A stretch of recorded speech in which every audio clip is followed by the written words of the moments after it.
Samantha with the Heart Gallery, and I wanted to introduce this beautiful family to you. These are my friends, Lauren and Cliff Caldwell, and their multiple children.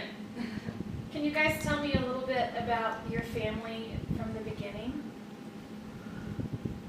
Sure. When Cliff and I were first married, we really weren't even that fired up about children, and I was pursuing my master's degree in psychology and hoping to go straight on to the PhD, and Cliff was working on the ranch, and we thought children, would eventually happen. Well, we definitely weren't planning on a huge family, and by the standards, I don't guess this is huge compared to what we've seen with some friends of ours.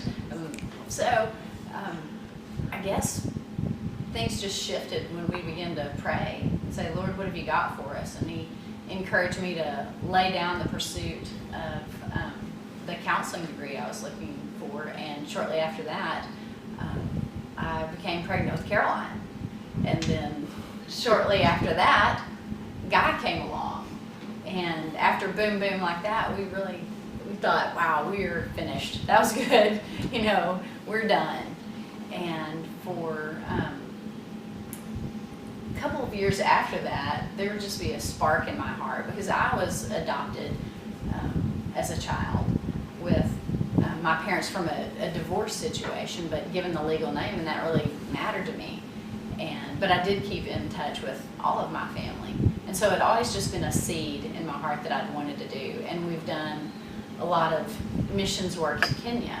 And we always thought it would be international adoption, that spark in my heart. And that wasn't really Cliff's heart to begin with at all. What was your heart like, Cliff? How did adoption even come into the picture for you?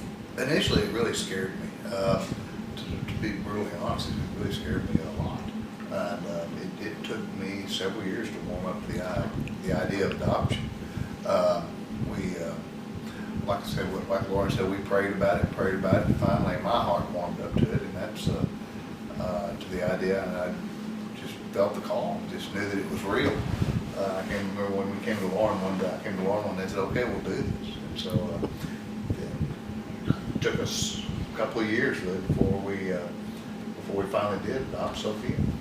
So Sophia's adoption was a little bit different than Ty's adoption. Can you explain the difference?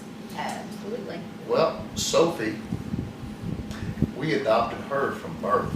At birth, Lauren was actually got to carry her from the delivery room to the nursery. So she has been our baby from birth. Yeah. And she was also a private adoption. And we went through an agency in Austin because we really couldn't find any agencies here in San Angelo. So it was through our homeschool co-op that we got this email, and I held on to that email for a really long time. And we went through Marywood in Austin, which is now no longer, so we're glad we got in and got out when we did. And so it was definitely a different process than with Ty. And we overcame so much of the fear and the unknown. Because something you've got to know when you adopt is there are things that you have in your heart that you don't even realize that come up. Like, wow, they don't have all my physical features. Or I can't say, oh, you look just like your grandfather. Or this happens. But the Lord just works that out to where it doesn't matter. You get to see them blossom and they add to your family. And then when it came time to adopt again, we weren't really considering it so much, but the Lord just started to move. And I remember I was watching I was actually just reading, the Bible one morning, and I came across the Isaiah 54 scripture. It says, enlarge your tent pegs. And I know that has Israel consequences, and that's for them, but, a lot of the stuff is for us also. And it just resonated with me. And I went straight from there to turn on the television to watch a man named Lou Engle speak. And he said the same verse and was talking about it in relation to adoption. And it just lit that fire again. But I wrote it down because I thought, wow, we had such a battle the first time in our hearts to come together and agree and have it. And of course, Sophie's the best advertising for adoption there is. who wouldn't want to do that again? And that's what I say, that's what another reason we adopted, because we enjoy these two so much, who wouldn't want more? So I just wrote it down because I didn't know if it was we were supposed to physically adopt or if it was more of a spiritual revelation for me. And the more it started moving, I went in and talked to Cliff a couple of weeks later. Actually, it was probably a couple of months because I, like Mary, kind of pondered it in my heart for a while. And then went into Cliff and was like, hey, what do you think about adopting again? And he just looked at me like, what? And I said, and furthermore, I really think we're supposed to do it through CPS because not everybody can afford to do it through private adoption. And it can't, why is it so hard? It's ridiculous that it would be so hard to adopt somebody. And we've done it before. And if we know the private adoption route, but if we can figure out how to do it through CPS, then maybe we can help other people do it. And that's really been the case. Where it's, once again, we looked to try to adopt and no information. Couldn't find out where to do what, didn't know that you had to go through an agency to work with CPS, and then they changed things and rearranged things. And in the middle of what we're doing, the only constant we had in our entire case with Ty was the judge, because there's so much turnover, because people are working so hard and they're underpaid and understaffed and overwhelmed. And so, but we got it figured out, obviously, got it done. And Ty came into our family almost 2 years ago, and we went foster adopt through CPS, but Ty was actually a legal risk, which means that they're not completely in the clear and free, but because his case was so special, they wanted to give us a shot. And we agreed to that. Much prayer, much prayer. And when I say much prayer, it wasn't over a long period of time. They called and said, we've got somebody. And tomorrow. yeah, are you ready for you to get him? No, it was like a week. You have to decide by tomorrow. But how about adding, and what was funny is we were looking for some specifics. We looked for, we were looking for a little boy around Sophie's age. Just we felt like that was the dynamic we were supposed to add to our family.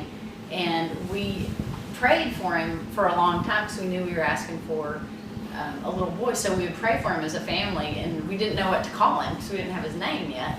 And so we would say, Lord, please help little bro, wherever he is. And we would pray in the mornings, Cliff and I would pray together and just say, Lord, wherever he is, snuggle him up with that blanket, cover him up. Let him be loved, let him be healed and delivered before he ever gets to us. Just let him know how awesome he is before he ever comes. And so they called and said, hey, we've got this, a little boy, and he's not exactly the parameters you were looking for. We know you were looking for Caucasian. He's half African American, and we live on a ranch in the middle of West Texas. And we knew that would shake things up, especially in our small little community. It is not the most culturally diverse community.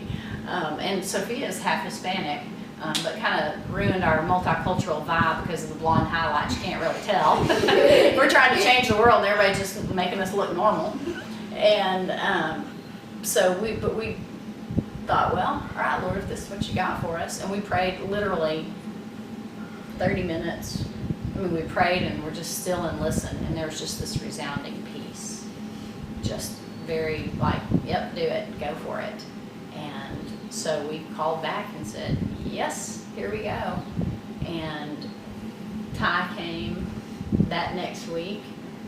One thing for the reality of having a child come into your home is that they called us the day before and said, oh, by the way, there's some physical issues. Huh? What? And we were ready for him. We'd gotten clothes. We were prepared for our child to come home, and said, hey, there's some physical issues. And we delved into them and thought, well, this is something we're willing to deal with. And obviously we were like, yep, we can do it. And I'm tickled to say that so many of them were spiritual and emotional just from what Ty had been through in his life.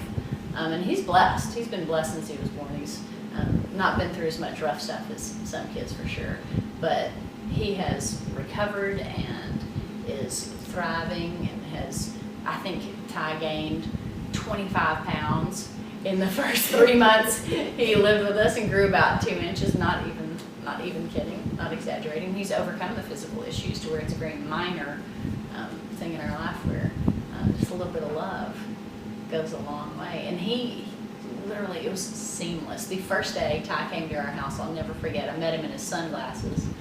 And before the day was over, Cliff was going to work. And Ty looked up at us, and he looked up at Cliff, and Cliff said, well, I got to go to work. Did you want to call me Cliff? And he just looked up and said, can I call you Daddy? And Cliff came out, his eyes this big, like, he wants to call me Daddy. And of course I'm like, ah, it's so sweet. And then I meet him coming out of the bathroom, and he looks up and he says, can I call you Mama? And I said, oh yes, you sure can. And I tried not to maul him immediately and overdo him. I was like, yes, sure, honey. You know, the mauling came later. So that's how Ty he's just always been. We don't remember what it was like before Ty or Sophie. Cliff, what was the most difficult part of the licensing process, and what was the most rewarding? The licensing process. I think probably just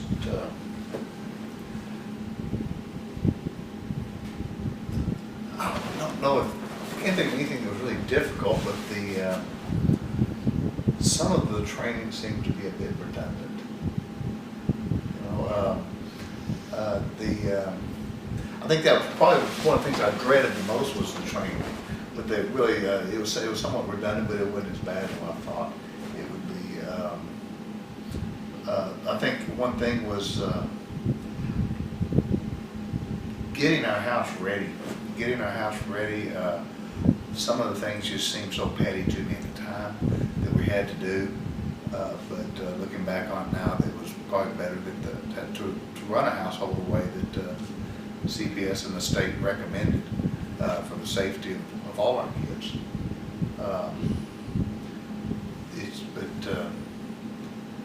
I don't know, what would you say on the licensing part? Well, once again, Lawrence, not having a constant, I guess that would be another problem that I would say was it. It's like every time we turned around, there was another obstacle with having to do with the state or with 8 different agencies we had to deal with. So perseverance is definitely something that we're going to need to have. Absolutely. Definitely. You know, there were we ran into just some conflicts with people. They just didn't see things the way that we saw them, and just absolutely tried to stop us, tried to stop our adoption. And like I said, the Lord just laid His hand upon us, and like every time we turned around, we had another avenue to go. If you had one thing to encourage people in that were considering adopting through the foster care system or through private adoption, what would you encourage them in? I think for me, one of the things I was afraid of is that I wouldn't be able to love the adopted children the same way I love my own. I had that fear that I wouldn't be able to. And I knew that once we got the children in the home and with us, that it would be something I could overcome. And obviously, it didn't take long at all to overcome it. But that was probably my biggest fear of all. And even with Sophia, you know, we'd had her from birth.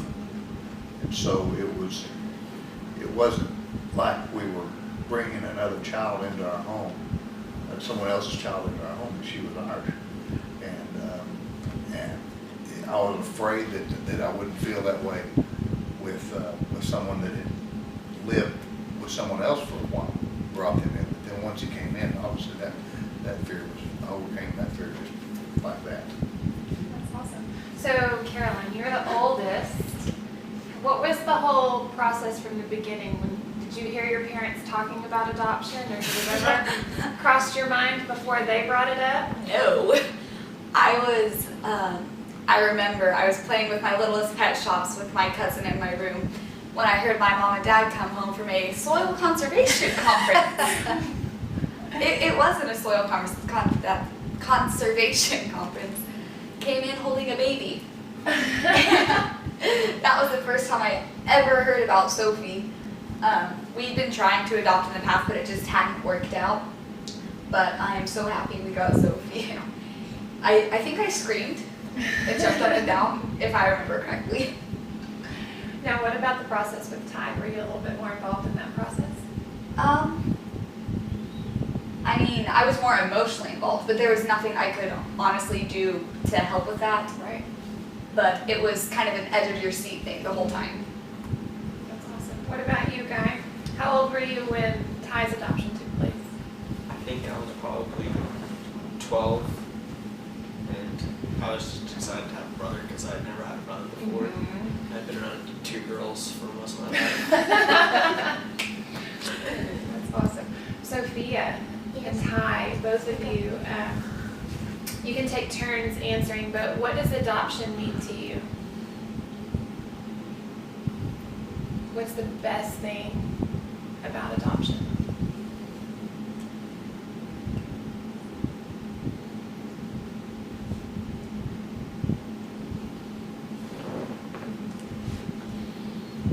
Do you have an idea, Ty? Just having a different family and a good family. Right. Being able to see what family's all about.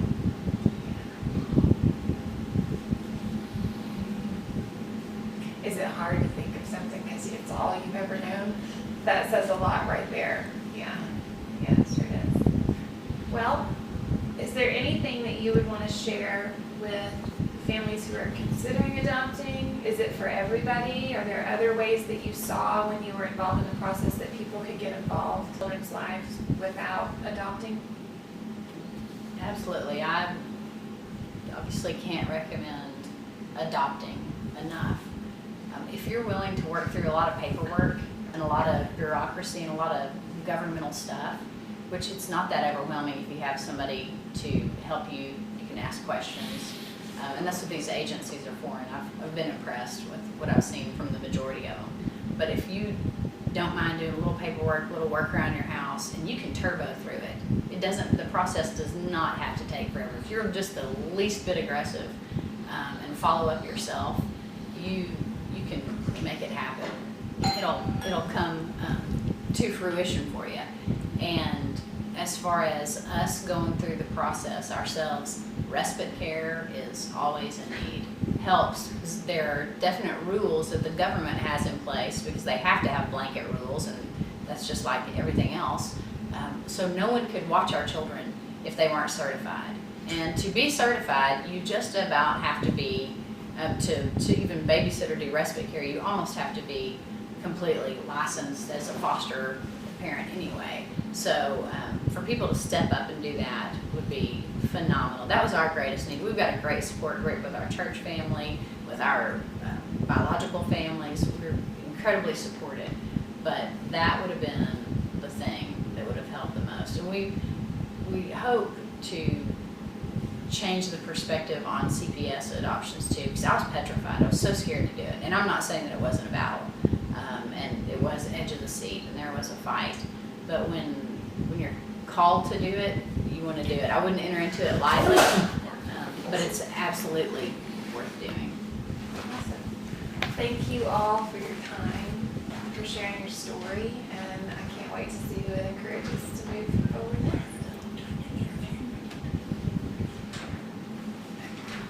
How to edit. I know, I'm so used to like being able to edit my own footage. When I mess up, I'm like, oh, I can't Hey, just nobody's restart. fingers are in their nose. Good job. Can't just restart the sentence here. Have to sneeze Go! 15 seconds before it's all over.